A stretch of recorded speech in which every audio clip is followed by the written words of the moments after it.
This is Dr. Michael. There seems to be a lot of question between what is alkaline water, what is alkalized water, is there a difference, why do the pH strips not work on this water, why do the drops work on this water. So here's a brief explanation. The question becomes, what is the difference between alkaline water versus alkalized water? The short answer for this question is this is a chemical change, this is an electrical change. If you were to use your pH strips, like for a pool, and they test the chemicals and the water comes out at, say, 4.5. Well, with a pH of 4.5, you would then add either calcium or magnesium or some like that to increase the alkalinity. What the pH strips, if you will, are looking for is they're actually known as chem strips, which means they're looking for a chemical composition change. If you take the water from the SD501 and you use a pH strip, your before and after will be the same. If you take any type of table water, whatever other machines, and you're getting a change in the chem strips, it means that you've added the calcium and magnesium, and now you get an 8.5 water because of the chemical change in the water.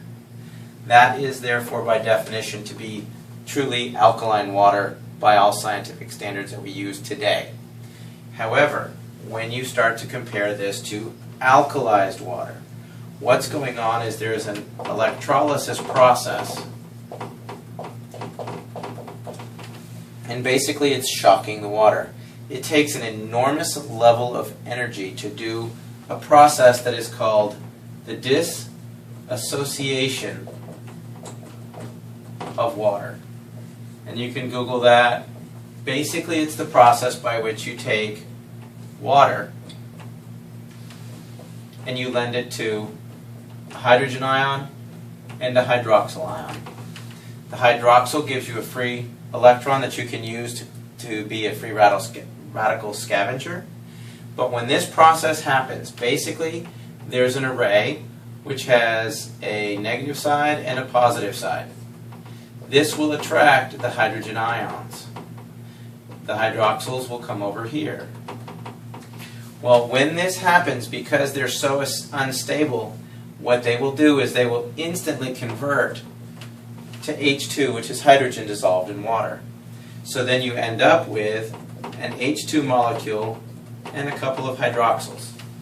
Because this ratio changes electrically, you'll get a rise in your pH.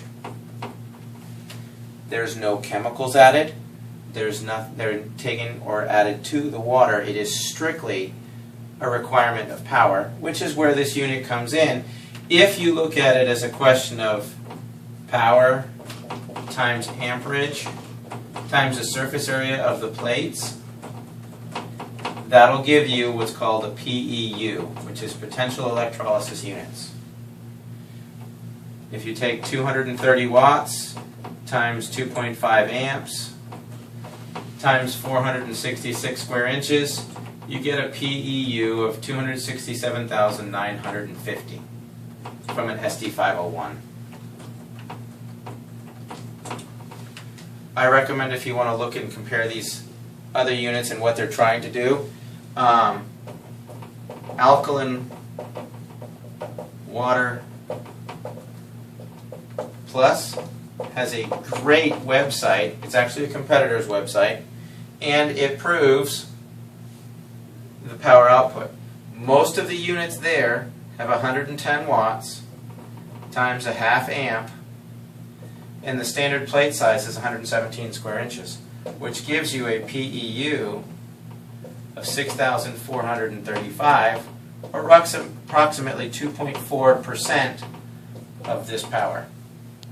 Because it doesn't have enough power to create the dissociation of water, they have to add calcium and or magnesium to change the water supply.